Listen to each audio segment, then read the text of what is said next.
Hi, my name's Reuben, and this is Harry. Hello there. We're from Chetham School of Music in Manchester, which, as you heard, is the largest specialist school in the UK. We have 300 students aged from 8 to 18, and we're all musicians. And Harry and I are from the jazz department. Yeah, so essentially what we do, it's jazz improvisation, so it's making stuff up on the spot.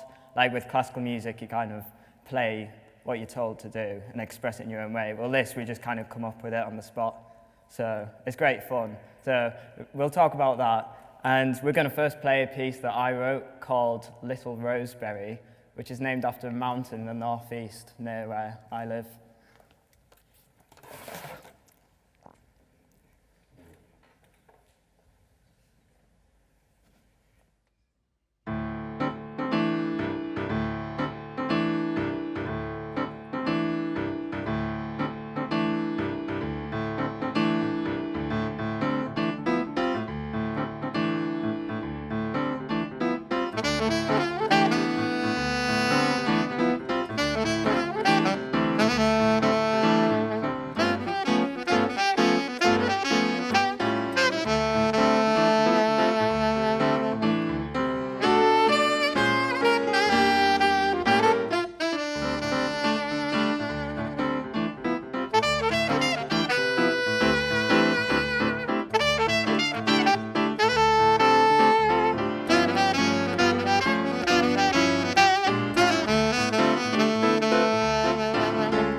Yeah. Okay.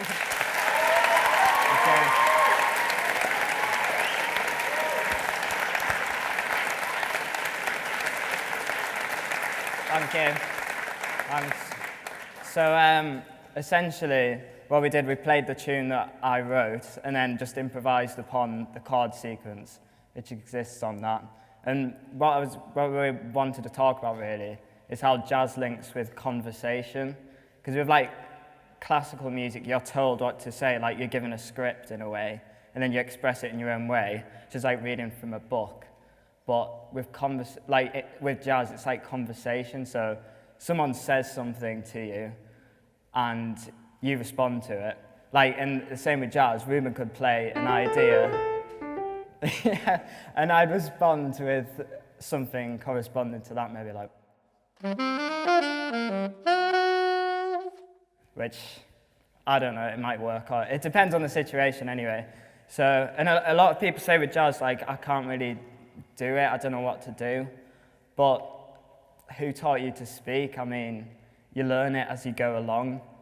When you're speaking to someone, you're not told, oh, say this in this situation. You try things out, you say something awkward, and you never do it again. Because you know that does not work. And then you wouldn't do that again. Same with jazz. So take a nice, tune like this called Misty. It's lovely and slow. And I could just play something that would not work at all. Well, I hope it doesn't anyway, I'll try, but...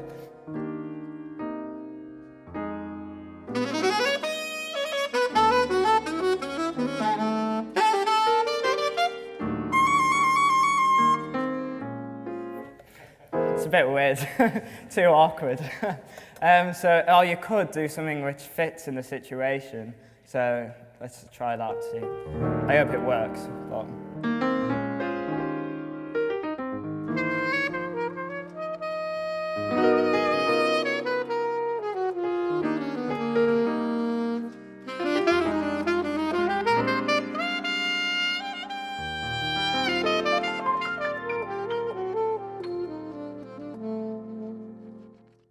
Yeah. Well, I don't know if I could. Thanks. So why are we musicians? I mean, we could be painters or poets or artists or whatever. It's because music is such a universal language. It's amazing. I could walk into a bar in Tokyo and there would be Japanese jazz musicians, and I don't speak any Japanese at all, and they might not speak any English, but we could play jazz and not talk at all, and we could sort of discuss things like musically and artistically, which we wouldn't be able to do with words. And with music, you can describe incredibly abstract things like emotion and thought, and you can be very subtle with how you want to phrase things. Exactly, yeah. So we're going to take you through, we're going to play a tune which you'll all know eventually. We're going to take you through the foundations of music. So there's a chord sequence which exists. I don't know whether any of you will get it off this, but no. And essentially that's what you improvise over. And he could modulate to something. If you're going to change it, you could modulate over that. So change key. It's now in a different key. Then go back. Yeah. But then if you add a bit of rhythm to that, so like a beat. Do you get it now? Ed Sheeran. Shape of You. Right. And then, so what we'll do, I'll play the tune, and then, you get the time. We'll play the tune, and then we'll just see where we go on from there. It might go a bit weird, but...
Yeah. Okay. Bow. Oh. Yeah. Yeah.